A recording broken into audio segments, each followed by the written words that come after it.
Welcome to Eat, Feed. Grow. I'm Mongezi. I'm Liam, and today we're very excited to have a very esteemed guest, JJ Hendricks, on our show. He is a locally renowned bartender. Close friend. That has represented South Africa in not one but two global finals, and has a numerous array of local wins and competition victors under his belt. JJ, welcome. Hi. I'm good, how are you? I'm good, bro. Good? Not good. Nice. Brad, it's all chill. Don't worry. Thanks for coming, bro. It's fine. Appreciate you being here. It's a pleasure to have you. Thank you. I appreciate the opportunity given to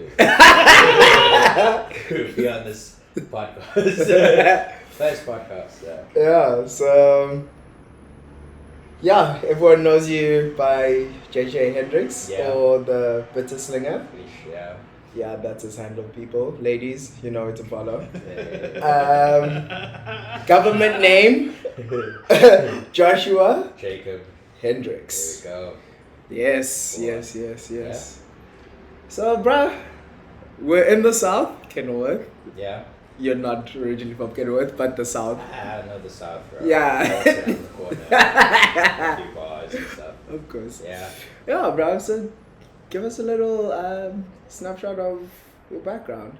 Okay. So again, name Joshua Jacob Hendricks, JJ Hendricks, or if you're on Instagram, the Bitter Slinger. I started bartending when I was like 20 while I was studying. I was studying engineering, specifically mechatronic engineering at UCT. Kind of took a break from that and just went on with pouring beers and branding cokes and tequila shots and sports bars and pubs and stuff like that until the point where you have like external pressures from your parents and It's time to find a real job. like that bartending isn't always considered to be a real job, so like my parents weren't always as supportive of it, so they were like, when you're gonna actually like do something. So at that point I planned on going onto like cruise ships, just for the sake that like you can make money if you work hard. You will work hard, but then COVID hit during the application process, so that didn't go through. And then during lockdown I just took time to like study and research like what else is out there, and finding out that like, okay, there's more to bartending. There's cocktail bartending, there's like flair involved. I know. It's kind of dying. Yeah, we know that already, but like it's like a multi like aspect kind of in terms of South African culture. Yeah. But I really wanted to get into like the whole like cocktail scene, like very like the intricate side of things, like all your old classics and like the cool concept bars, but I didn't really think that they existed in South Africa because I am from the South and in the South there's there's only sports bars, restaurant bars, and a few clubs here and there and stuff like that, or like beer tastings and wine farms. You never had cocktail bars until I like looked into it and like saw in Cape Town like, oh no, there's actually a little bit of a scene going on here. So I thought like, if I worked really hard, did my research, I could get into one of those cocktail bars and kind of work my way up and kind of see if I could like make something out of it. And eventually that ended up happening. I started at this one like a really simple cocktail bar, mainly a restaurant, but they did cocktails as well. Would you say that was your first step, is taking you out of your comfort zone and what you knew in the South and into a new space? I mean, like, you're excited for it, so it's like, yes, it's outside of your comfort zone, but you're still keen to do it. It's just the fact is that like starting off, you're making a lot less than what you'll make in a club or in a bar. Yeah. So kind of struggling for the first like little bit of your career, which I was at this bar, until a waitress that worked there got into contact with another bar owner who was hosting a competition for like young bartenders to like kind of bring them up and network them. Put my name forward, did the competition, and from there kind of Stepping Yeah. stones. Started to Yeah. destroy everybody else. The origin story of JJ Hendricks, the bitter slinger. But yeah, and basically been like that. Did that competition, from there got a little bit of recognition, got into the bar that I am now. I said, You Oh, Of yeah. course, Yes. yeah, Fable in Greece Street. But yeah, yeah, and that's basically the whole progression. Getting into the competitions, just getting into like management and creating cocktail menus and concepts and working on things. Yeah. Just to you, bro, because you definitely did well in accomplishing that goal that you set yourself. So, I mean, you fucking. How many comps have you done? Just a rough estimate. Rough estimate. I'm gonna think. I think it's like only around like 12 maybe. Really? Yeah, like it's mainly been like small local competitions to kind of prepare for like the two big ones that I went for. Okay. And especially with the whole thing of like once you win like a big like national competition, like that whole year you're writing off every other competition because you don't have time, or you get a brand contract and you have to be exclusive. Yeah. So two of the what, like now it's like 5 years of cocktail bartending, those have been strictly for competition, for like one competition. Dedicated to a certain brand. Oh, Whereas the okay. other ones have been the smaller. Okay. Yeah. So yeah. Interesting. So, all three of us work together. Yeah. It's interesting work dynamic. Yeah, it's crazy. Yeah. I feel like there's a big fascination into your understanding of curation and creativity when it comes to preparing for a competition. Can you maybe walk us through a vague understanding of how you would go through that? What, like competition prep? or any actually competition. just like how you process and how you prep yourself. Develop a menu, whatever it may be. No, like let's talk like prep comp, because I'm pretty sure everyone would want like young up and coming bartenders would want to know like some tips, some shit that they could use. First step, obviously, get your brief. Make sure the brand gets you your brief. That's usually. It's always tough to get information out of the brand. But like, get your brief, and then just start blasting out like ideas. Because like, yeah, you might have like 10 ideas, but you narrow it down to whatever's one, achievable, and two, good. Because you're not gonna. You could have some great plan, but like if it's not gonna work out on stage. We've had many of these conversations. I know what you're Yeah. doing. If it's not gonna work out on stage, then don't do it, because then you're gonna look like you don't know what the fuck you're doing. Sorry. You get You're allowed. You're allowed to. Yeah. But yeah. And then like the other one, is like how good is it? How good is it? I don't know. You kind of just run through one main concept. Usually everything's based around like storytelling. So you'll find your main theme and kind of develop a main flavor profile, a drink style that fits the brief, and then from there kind of do your testing from there. and R&D and stuff to play around with what flavors match and balance out. So. After that, which you need to get done still quite soon in the process, you need to practice your presentation. That's the main thing that guys I feel don't do, is just like running through what you're gonna do on stage, because it's all good and well, like you have an idea in your head, but you've never done it. Now the first time you want to do it on stage when you're stressing. in front of judges and yeah. like when shit's on the line, And then your brain just slips. Yeah. So do you use a mirror, or do you record yourself when you do like your practice presentation? I like to go to the bar when it's like quiet, when there's nobody there, and I literally just get behind the bar and start talking. Like usually, like the first run, like will be within the 15 minutes that you're at the shop. Because you want to kind of be caught off guard and see what's gonna catch you off guard when you're up there and when you're under a bit of pressure. And then I'll also put a timer on just to kind of see how long it takes. So I'm like, cool, I need to shorten it or I need to lengthen it. And from there you kind of get your base ideas of what you want to talk about, what you want to go into depth with. Because again, with the brief, everything's scored in a separate way. There's 20 marks for storytelling, 30 marks for your drink, 20 marks for brand knowledge or something like that. So you need to know how you're going to weight your presentation in terms of what you talk about. Points and in relation to points. Because at the end of the day, it's all a point game.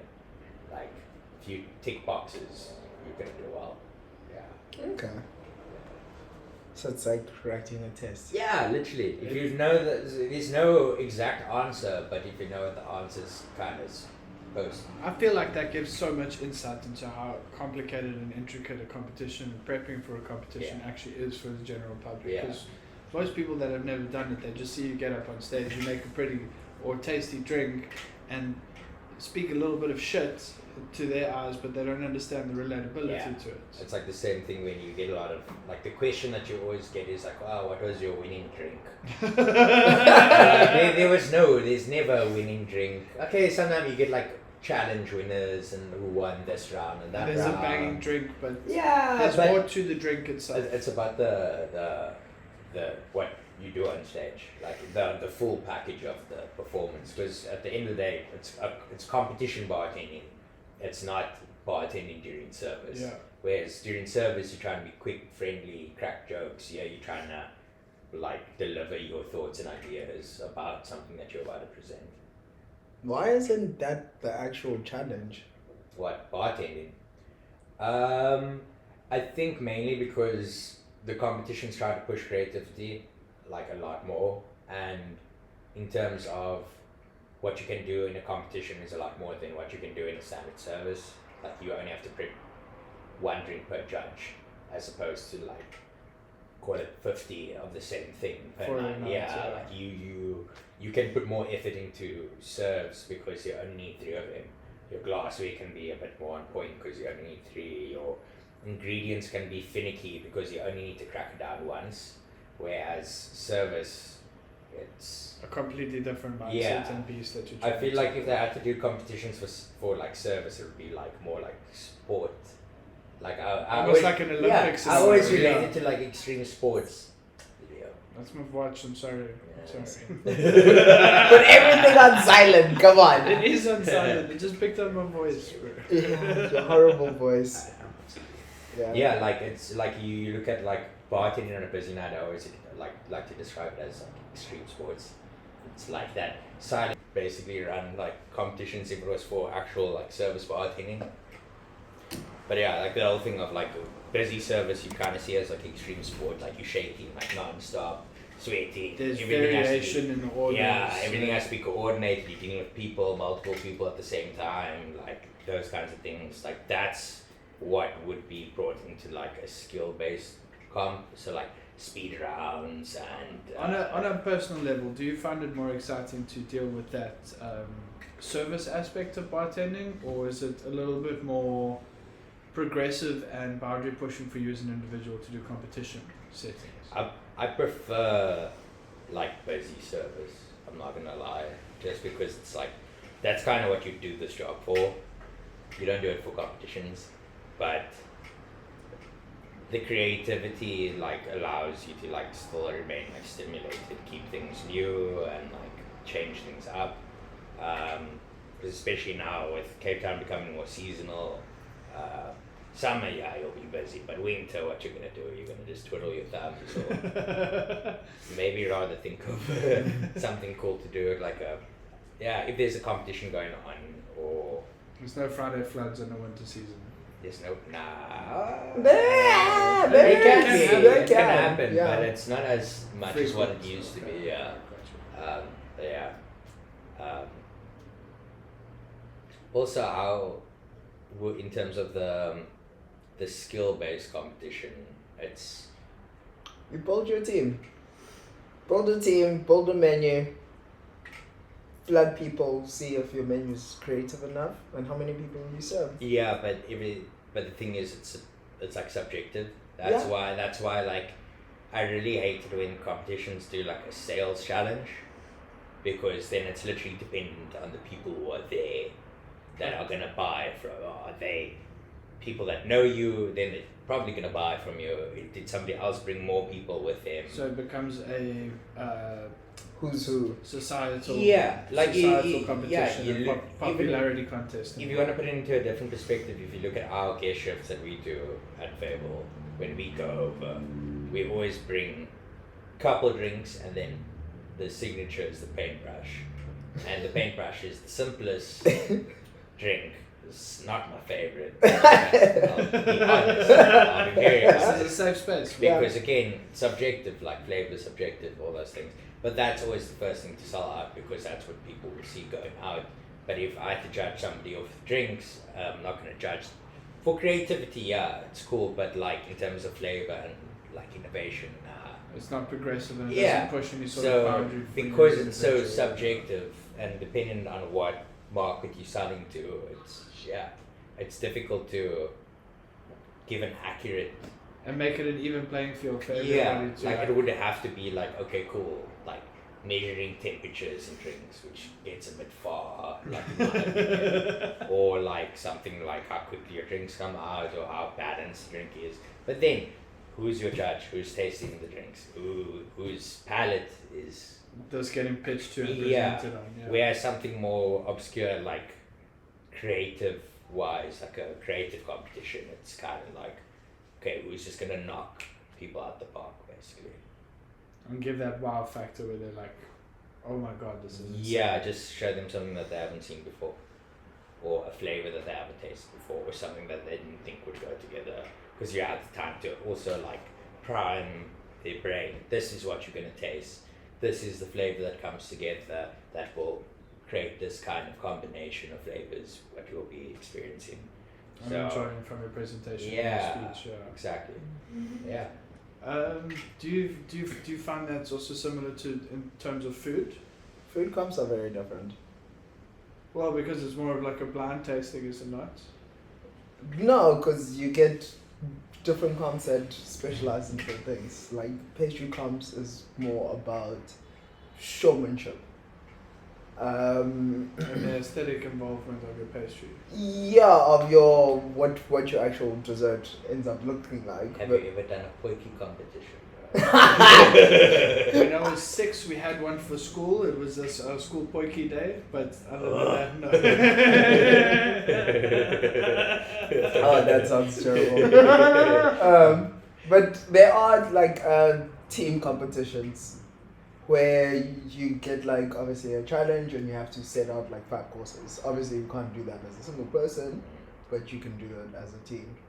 So yeah, and also that's done in a limited time where you'll have 3 hours to do Prep. And prep. plate and make sure everything is aesthetically ready. Yeah. But that would be cool, like in bartending, it was formed into teams. Like how you said earlier, like you have a team of 4 people, but then Your judging panel would have to be large enough and of experts that's the main thing. Yeah. to understand workflow, obviously speed, balance, the ultimate experience of what you should actually get in the bar. Yeah. I think that would be the only way. 100%. I would also be then like, great, okay, that is the best bar in the world because they are consistent even in a high pressure challenge of Yeah. that. Outside of their normal environment as well. Yeah. Out of a panel of 20 to 50 people, they There is- ranked this. But then you're talking about like global competition there. Yeah. Basically, yeah.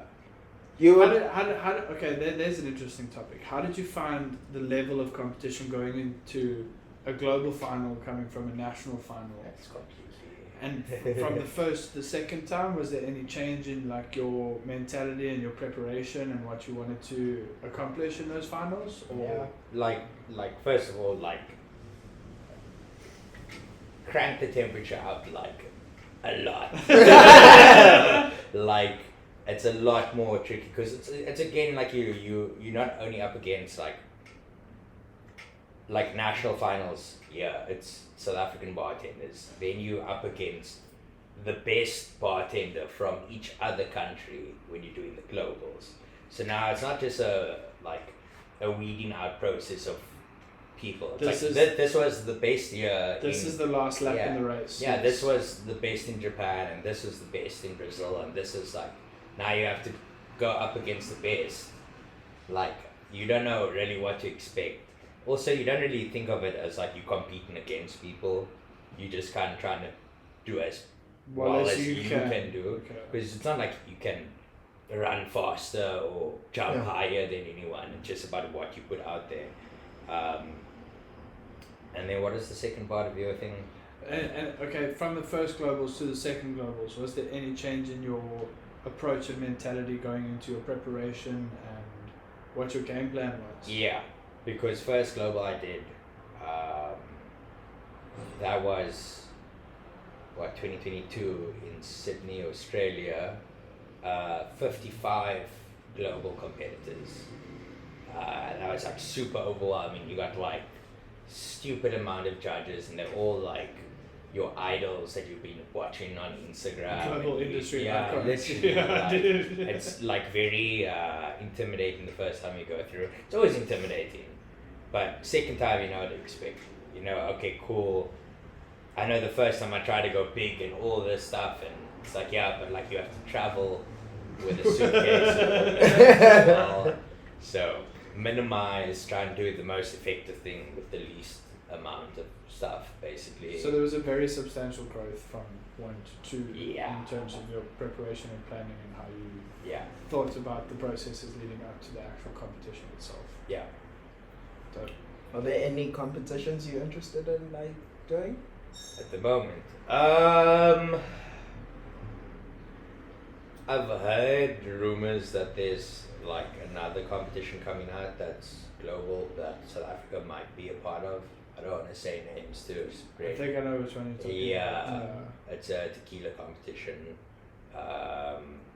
Not sure if it's going to actually happen or not, but I'd be interested. At the same time, I kind of want to stay as far away from competitions as possible. Because just also again like competitions are great for like growth, but it takes away your time from what it takes away. Yeah, so like okay, I feel like I've done the competition thing. I can do it again if I want to, but it's now time to grow in a different way, like focus on something else and try and grow something else for myself.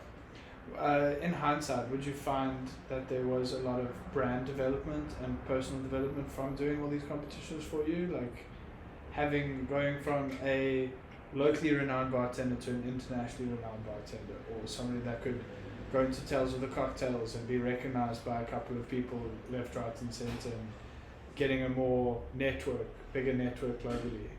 Yeah. Would you? Has that happened? Yes. Yes, it happened. Yeah, I think that's happened. Was it something that you noticed throughout, or did it just kind of one day hit you like a... It kind of accumulates. The more like, okay, cool, first it's like the competition, then you'll go out and you'll meet people and you network with competitors. After that, maybe you organize a guest shift, which is with one of the old competitors, and then you're gonna network with more people find out about you, then you get more offers and like more opportunities to do more collaboration. So yeah, it's getting... I feel like in a way after my first comp, like that was like offers left, right and center, just because like I was like new to the industry. Like I don't know if that's exactly what it was. You are a hard commodity at the moment. Or something like that. Like somebody that nobody really knows of, like coming out of nowhere, winning like a big competition, and then everyone's just like, cool, we want to do like social media, this or that. Whereas now it's kind of I think I can say basically now more solid opportunities are coming through, like actual, not people just speaking because they want to get in because it's like PR. Okay, this is what's happening. It's like, nah, okay, cool. I've heard these good things about you. It's not a hollow offer. It's something that's actually substantial. Yeah, I feel that's the direction it's kind of gone. Very interesting that there's a network and community growth element in it as well. It's pretty cool. Yeah. And stepping back from comms into everyday bar life. It's a different kind of stress. Yeah, I mean, it's a tricky one because once you've finished developing your menu and once it's out there, then it's just about maintaining and trying to improve on like the small things. But then again, you're working in a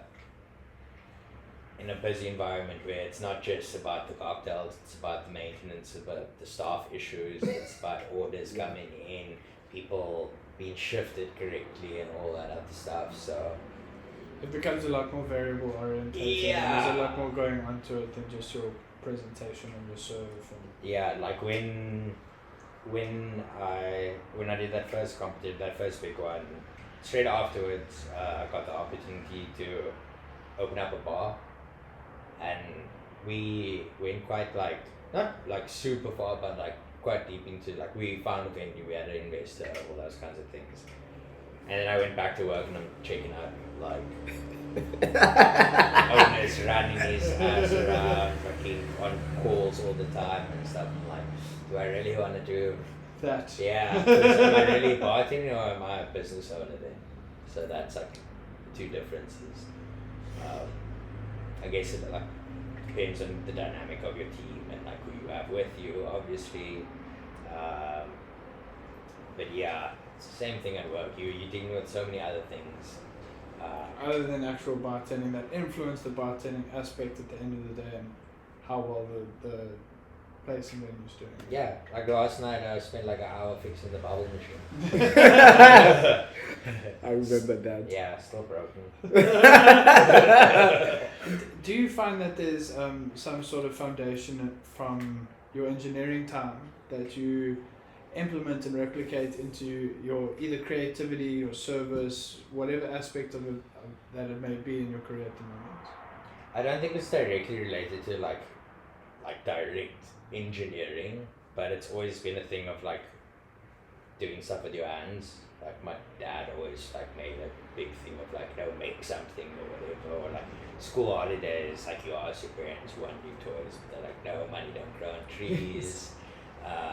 So you get like cereal boxes and you build like skate ramps and stuff like that, or like little box forts and stuff, and from there going into art or messing around with clay, and these are all like creative mediums which all can assist your drinks if you're looking at it from like the perspective of the serve. So I think that definitely. Do you so you kind of pull on certain elements of what you grew up with and what you know in terms of inspiration for your drinks, or is there a little bit more of a complicated? I think that's more just like your method, because it's not like directly inspired. It's not like I made this because I made the cardboard. Yeah, what I mean, but it's something like that. I remember playing with the skateboard and the smell that the wheels put on the cardboard. It's something like that. Okay, the wheels on the cardboard. Hey, bro. I'm trying to make an example that I a horrible one at that. But it's not as poetic as that. Nah, it's just like cool.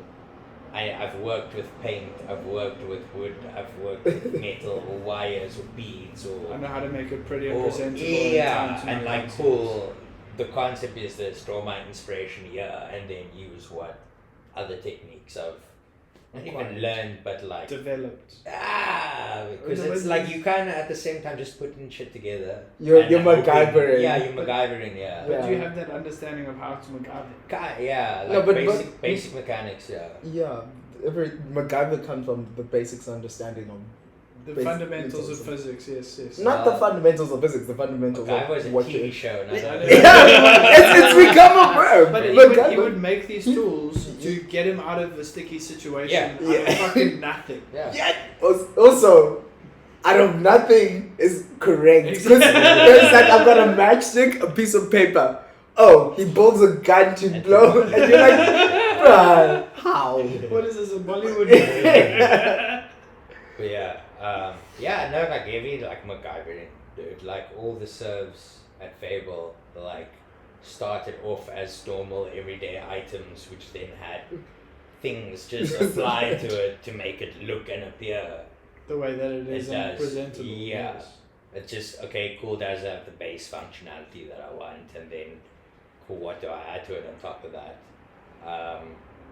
It's like the thing of, now that we've been doing a lot more, we've been using like the old 3D printed thing a lot more, but that again only gives you a base, like, structure. Like, you still have to add on top of that. Otherwise, you just have a piece of plastic. Printed and it's not very enticing. It's low effort, and which is great. We love low effort, but at least make it look like it's not low effort. I got you. Yeah. Beyond the serve, the liquid inside. Yeah, that's the main thing, but that's also a big battle because there's people that come through just for the way things look. And the people that want the theatre and don't really understand the behind the curtains aspect of flavors and what goes into the drink, right? Or like even willing to just try and experience flavors rather than just like sticking to what they know, or like trying to get a Instagram reaction basically, which is obviously like not like any fault to them. Like the concept's kind of designed around that being very visual and like something that is, for lack of a better term, Instagrammable.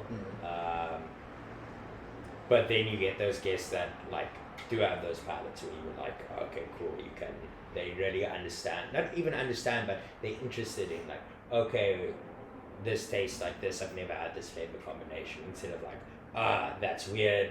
You know what I mean? Nope, not gonna try that. Yeah. Like, what is that? There's another point I wanted to make on this. And with that struggle of trying to keep pushing for creative looking drinks, it kind of, I'm not gonna say it pulls back on the drink itself, but sometimes you'll put so much effort into the actual way it looks rather than the way it tastes, because you know, cool, I could put a lot of effort into the way it tastes, but it's not going to get the same reaction as the way it looks. So I'll even dumb down some of my drinks and make them less complex, just so that they are more approachable to the consumer, for that's going in for the I feel like I struggle with that. Yeah. Because I think for me, like how I read menus is obviously because I've read multiple menus. Yeah. Also like learned how menus are structured and what each like menu structure actually implies. Yeah. What you're getting. Which I think the common consumer doesn't really get. So they want like a full description of like, oh, it's this and this, and they can see what it is. It's like when people ask like, why aren't there pictures in your oh, bruh, no. They are. It's like it's not a Chinese restaurant. It's also not a kiddies meal. Yeah. It's not a kiddies menu. But it's like, because I've as a chef, I feel for me when I list flavors, not how you're gonna receive that flavor. Because it might be one day, it might be like, crap, it didn't come out how it's supposed to look, but then I can re-engineer the same flavor into the same description, basically. Yeah.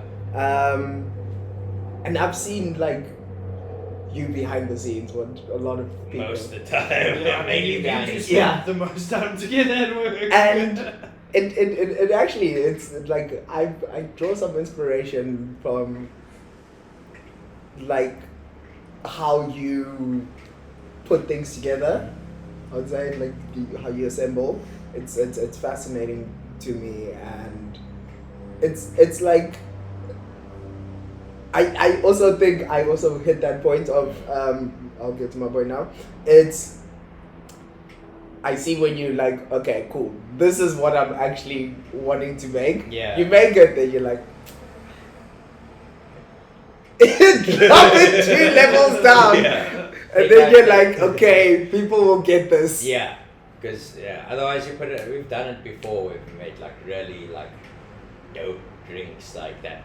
If they were in a bar in like Europe or something, would do really well. But you again understanding the market. Take the vinegar, take the ferment out, take the ash this and pickle this out. Like you have to make things approachable, but at the same time, still in a way push like complexity and new flavors. That's why it's also dumbing something down in a way that still holds that weird element. Like I don't know, for example. Everything else is relatable, but then there's one thing that kind of just pushes the Yeah, personal like line. if you add like a gimlet, but it's got lettuce in it. And it's like that's like weird, but like people are used to sweet sour alcohol. They understand what a gimlet Now is. you're adding, if you can just get them onto that track of trying it, then it's just opening their like perspective up to certain things. Like the whole thing that we always try and go for is this whole inverse thing. Take drinks that people know and make them more complex, and take drinks that people don't usually go for and make them easier. So you can kind of guide them into it, because at the end of the day, like every person in this industry has to kind of be doing things like that so that the palate can change and the culture can grow. exactly. Yes. So That you we gotta- can get to that level of putting weird stuff on the menu and like It's not going to be a complete shock factor. Yeah. People are going to be like, even Right. just like the idea of knowing people understanding our classics are actually like meant to be or actually meant to taste like for example careful. Go for it, please go for it. like a daiquiri. Okay. Somebody orders a daiquiri. In our heads, It must it's come frozen. it's a nice piled yeah. up, In yes. our heads, it's a nice small chilled glass with rum, lime, and sugar in it. But to them, it's a strawberry slushy in a hurricane glass with. And like a strawberry daiquiri is delicious. Don't get me wrong. I love a strawberry daiquiri. But like when the menu is there and it's just daiquiri, classic daiquiri, rum, lime, sugar. You can't expect strawberries from that perspective. Also, if you go to a bar and you don't see a blender inside, don't ask if you do blended margaritas. I and mean, blended like they're daiquiris. like shaman, like you can't expect to know what the inventory of the equipment is behind the bar. But at the same time, also read your menu. People like to just order randoms, bro. I love that. I love you say read the menu. Yeah. Because people will read a menu and still ask you questions. Yeah. Did you guys not maybe forget the pizza on this menu? And you're like, no. Where they ask random, like, do you have pasta? No. Do you have rice? No. Do you have pizza? We have a menu that contains the options of food that we do have. If you would like to take a look at that, then what do you make? That's always the response. Like, yeah. Or what's it? I've seen and like cocktail bars. It's like it's like I want a frozen margarita. It's like, and it's like no, we don't do that. It's like no, but you're a cocktail bar, and like I've seen customers fight people for like, but you're just like, please can you just respect what we're doing? Yeah. But- It's a two-way street, but yeah. But again, that circles back to JJ's point of trying to create the culture and understanding that people actually walk into a space and they know, oh, this isn't my traditional beach bar where I'm going to get a pina colada that's blended. I'm going to get one that's shaken and in a long glass. Or there might be a clarified version of a cocktail that I'm used to and haven't seen before here when you walk into like a niche cocktail bar. that people don't have the fundamentals and understanding of yet in South African culture. It's like even like when like I don't know about you guys, but like traveling and going to other bars and stuff. Like I kind of go in with that like open head mentality. Where you just kind of go in, see what they have to offer, check what's on the menu. Yes, my usual. I'll drink a beer or something else, but the first thing I'm gonna order is a signature because that's what they created for their menu. I can get classics everywhere else. Yeah. Just like same for food. You can get pizza, you can get sushi, but multiple places. Yeah. But now you got something like what blanc on. It's cool, bro. Like it's like something different because like why are you going out to a new place to experience expect the same experience if everyone's got something different to offer? Like, yeah. Do you find yourself engaging a lot more with the front of house staff when you go to these new places and you are traveling around and trying to get information and understanding from them without pushing your own narrative and expectations onto them? I feel like it's very dependent on like where you're visiting. Like,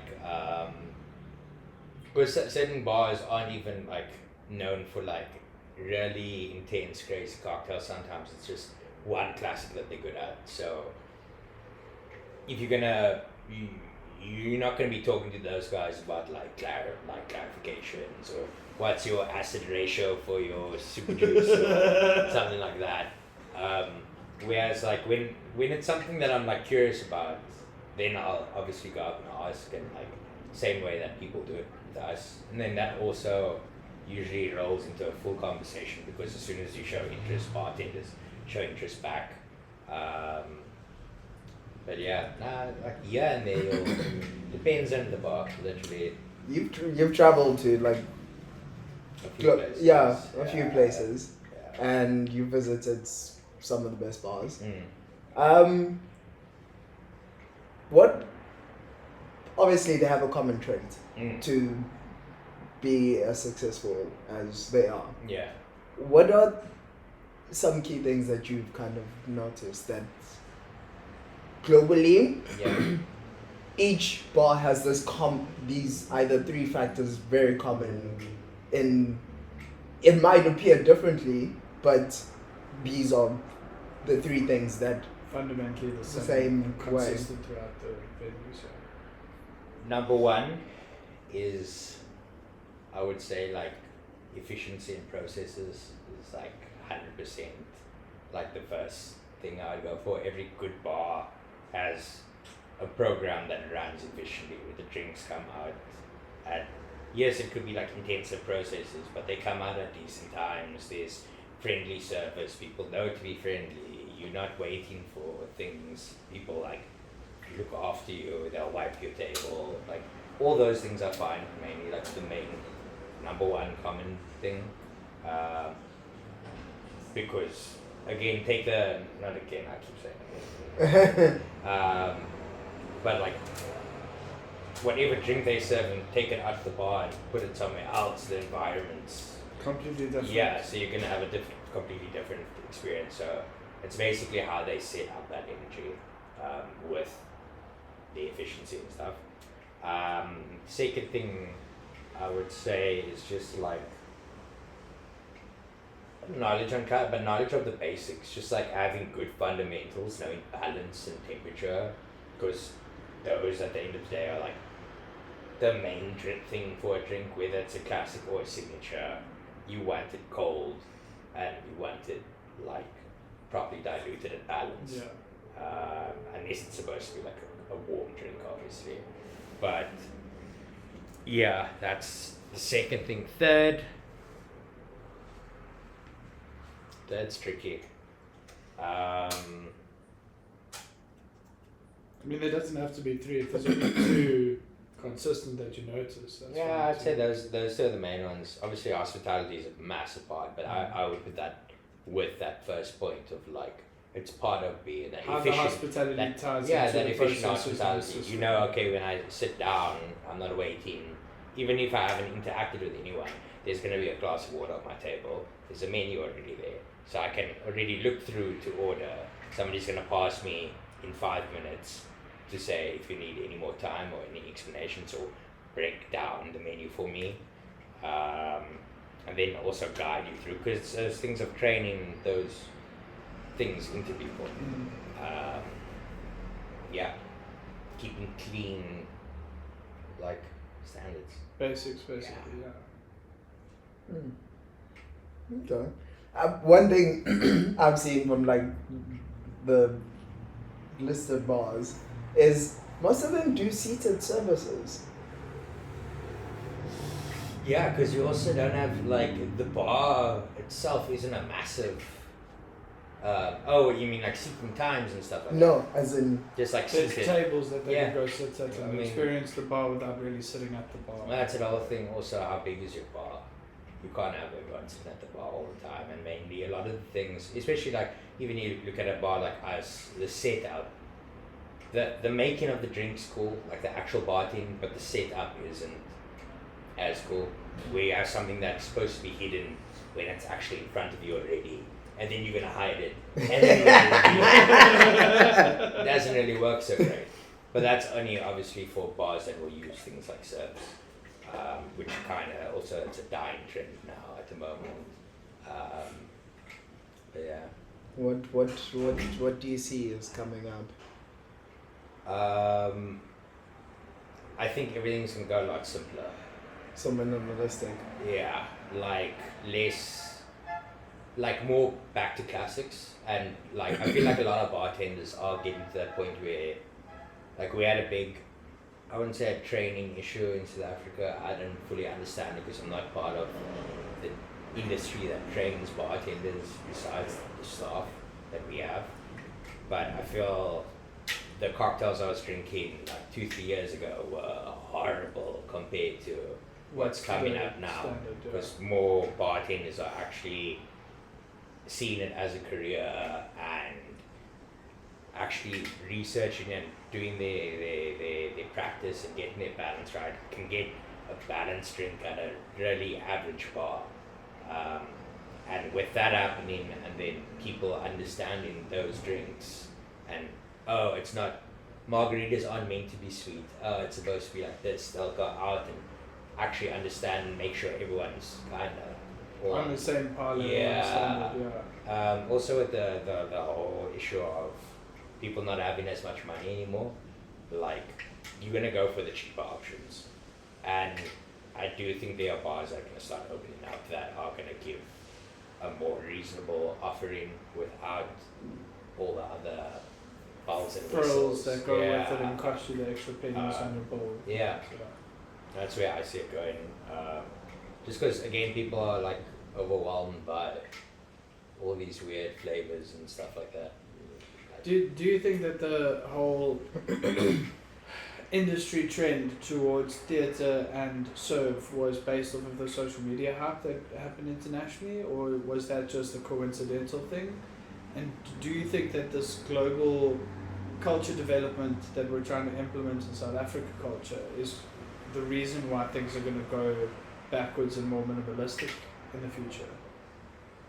I think the showy stuff all stems from the chefing world, to be honest. Because whatever bartenders do, usually chefs do it first, because it's all cooking techniques just applied to liquids, basically. And with, like, I'm pretty sure you can name a few, but there's those fucking restaurants that with really elaborate serves of things. And the theatre behind the meal and and like also adding the idea of like story behind the meal itself. Like you have the one example that always sticks out to me is that beef tallow candle. Where it's like a candle made of beef fat. You light it, as it drips, you have bread that you can dip into it.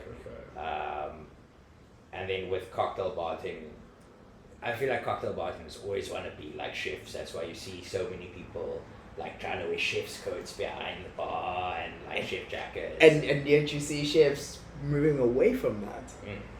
Because the whole institutionalization of what kitchens used to be and like what wearing whites meant. Yeah. It was like you're basically mentally caged in this environment for like 90% of your life. Yeah. And you give so much that it's kind of like now to even some chefs, they don't refer to themselves as chefs only when it's in the heat of the moment of I'm in the kitchen, I'm working, cool, I know the name that I need to respond to. Yeah. But outside of it, everyone goes, I'm just a cook. Yeah. I just like cooking. Make food. Bro. Yeah. It's like the old term in mixology. Mixologist. A lot of people, that is actually a term I see dying a lot and rapidly. I think any bartender that has any pride in their work finds that term a little bit pretentious. In a way. Well, me personally, I have. I guess all the really good bartenders I view like as like the really good chefs. It's the people that like, oh, cool, like you, like king of serves. Like for me, before like actually seeing what's behind the curtain, I was like, okay, this man probably is like, I've also met chefs like, it's presentation and then work backwards. Yeah. With me, it's more, okay, flavor, work to the presentation. That's what I aspire for. And then, like for me, I thought, oh, okay, he's more presentation, work backwards. And then I look behind the curtain and... It's from both ends. It's like... It's upside down and left and right. It's like for one drink, you'll go, cool, flavor, this. And then I need to work on the presentation. Other one, presentation's this. I need to work on the flavors of this. Because certain things come a lot easier than others. Yeah. And for me, it's like I always go back to flavor because I feel that's where I'm comfortable. Yeah. And it's where like, if I fuck up the most, it's like, okay, cool, this dish is beautiful, but... I know it's going to taste incredible. No, it tastes like shit. No, there's actually one chef, like I saw his Instagram posted the dish was beautiful, but he was like, this dish is so beautiful, but tastes like absolute dog shit. Yeah, I've had that before where you would like have like a Michelin chef cooking for you and you're like, looks super interesting, super cool, and like, why does it taste like I'm eating socks? Eating dirt. Like, yes, the whole concept was like, oh, maybe it goes in like, no, you're supposed to like walk through the forest and get the flavors and like, but I don't want to eat the forest. Yeah, it's they try to go beyond and it becomes not food or not drink anymore, basically. Yeah, so I build the flavor with the story in mind of like, okay, cool. There was one dish I created, called it Rabbit in the Woods. It literally, I drew inspiration from rain in the forest. Yeah. After it's rain, the smell, the fucking... Yeah. Thank you for the word. There's a story behind that. But everything was, I wanted you to like feel like you're the rabbit while eating rabbit. Yeah, but that's like concepts like that are like cool in terms of like you developing your flavors around that because it's still based with flavor. Whereas I feel like my challenge is because of our concept, it's all based off South African local myth and legend. There's this story, and for it to be connected, there has to be these features that are apparent so that people can find some form of connection within it. And that's whether that's visual or taste, doesn't really matter. Depending on what hits strongest, that's kind of what I'm going for first. Whereas if it's something we have a bit more creative freedom, I kind of wreck my brain a bit more because then I don't really know what you don't have those constraints. I don't have a constraint to like keep me bounded, but like at least I can just focus on drink alone, basically, and then you can put so much more time and effort into it. You can add more elements that previously you didn't really. Yeah, or like just do more with it, like make it be more technical, or we don't even have to add a lot of elements, just have a fucking difficult process which does something that actually adds to the drink. Because some people you'll do the you'll do the most. They'll do the most, and the end result, like you use this technique, that technique, this cool ingredient, that cool ingredient, but at the end of the day, it's like, what is this? Remember, we've had a couple of these conversations. Oh, no, but remember the acronym KISS. Simple, stupid. Yeah. Yeah, but also this even ties though into the argument you were both making earlier, is that there's this relative hospitality narrative that's happening at the moment where things are starting to get overcomplicated, and that's where the whole connection between the consumer kind of loses its focus, right? Yeah. Because everybody's going through all these processes and trying to manipulate each ingredient so much that it kind of loses its touch to the normal person that doesn't understand that, right? Yeah, that's true. Yeah. Yeah. So what's coming up for you? New menu launches in end of Jan, maybe February. Depends on how things go. Other than that, I'm coasting. You've got a Jabu coming up. We got a Jabu. Jabu's the South African or African Spirits and Cocktail Festival happening next week. Good couple of bars. Any cocktail bar will probably be hosting a bar from either Africa or somewhere else internationally for guest shifts. Lots of seminars. Cool experience to see some other flavors and other styles of bartending out there. Coming into a local market and visiting us, Yeah. Thank you for pulling through, man. Fucking great conversation. That was cool. That was not bad.